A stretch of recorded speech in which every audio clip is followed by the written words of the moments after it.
한국이 세계에서 잘 사는 편인지에 대해 이야기해보려고 해. 잘 산다는 게 무슨 뜻인지부터 생각해보자. 단순히 돈이 많다는 뜻일 수도 있고, 삶의 질, 건강, 교육, 안전, 행복감 같은 다양한 요소를 포함하는 말일 수도 있어.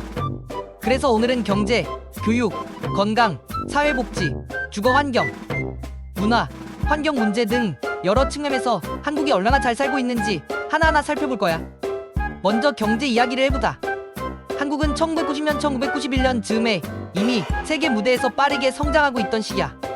그 전까지 한국은 1950년, 1953년 한국전쟁으로 인해 완전히 폐허가 된 상태였고, 1960년대부터 본격적인 산업화가 시작됐어.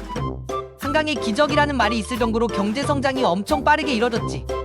특히 1980년대부터는 제조업과 수출이 국가 경제의 핵심이었고, 자동차, 전자제품, 조선업 등이 급성장했어. 1990년대 초반에 한국은 중진국에서 선진국으로 가는 다리 역할을 하던 시기였고, 이때부터 경제 규모가 눈에 띄게 커졌어. 당시 세계 GDP 순위에서 한국은 20위권 안에 들기 시작했고, 1인당 GDP도 빠르게 올라갔지. 물론 아직 서구 선진국들에 비하면 낮은 수준이었지만 아시아에서는 일본과 중국 다음으로 중요한 경제국 중 하나였어. 2000년대에 들어서는 IT와 반도체 산업이 급성장하면서 경제는 더 크게 도약했어. 삼성, LG 같은 대기업이 글로벌 시장에서 두각을 나타냈고, 2010년대 이후에는 세계 10위권 내 GDP 국가로 자리 잡았지. 2020년대 들어서는 코로나19 팬데믹 같은 어려움도 있었지만 디지털 경제 전환과 친환경 산업 확대 등으로 계속 발전하고 있어. 하지만 경제가 좋아도 모두가 다 잘 산다고 할 수는 없어. 한국은 소득 격차 문제, 청년 실업, 높은 집값 같은 문제도 심각해.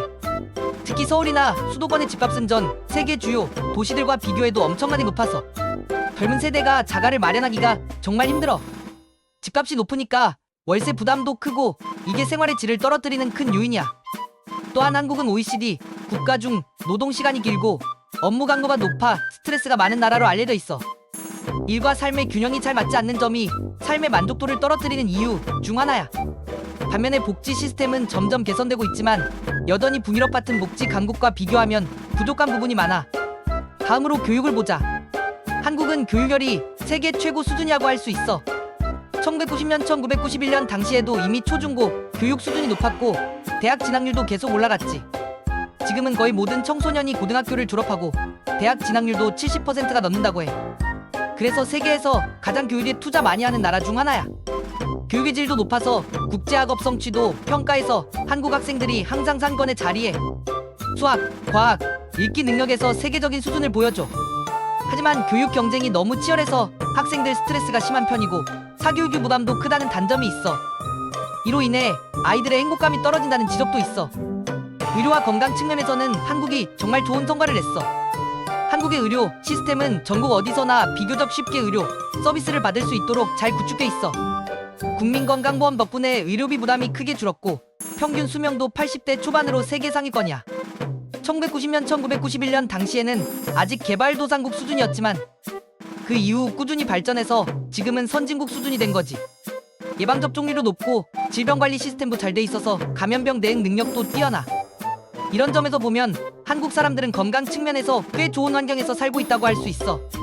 사회 안전망도 점점 개선되고 있어. 치안이 좋아서 범죄율이 낮고 사회 인프라도 안정적이야. 대중교통 시스템도 세계 최고 수준이고 도시 환경도 많이 개선돼서 생활 편의성이 높아졌어.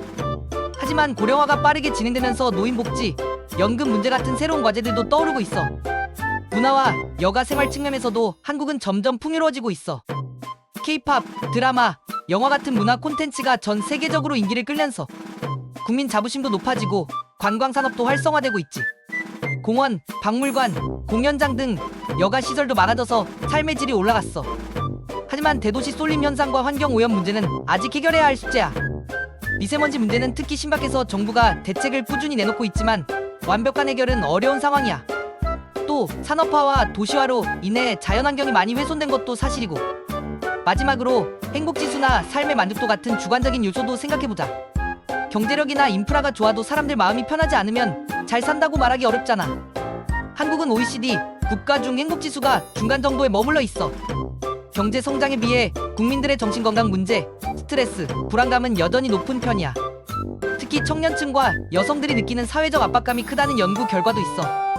그래서 결론을 내리자면 한국은 경제력, 교육, 의료, 안전 등 여러 객관적인 지표로 보면 세계에서 꽤 잘 사는 나라에 속해. 과거 1990년, 1991년부터 지금까지 엄청난 성장을 이뤘고 삶의 기본적인 조건들이 많이 좋아졌지. 하지만 여전히 해결해야 할 사회적, 경제적, 환경적 문제들이 남아있어서 완벽하게 잘 산다고 말하기는 어려워.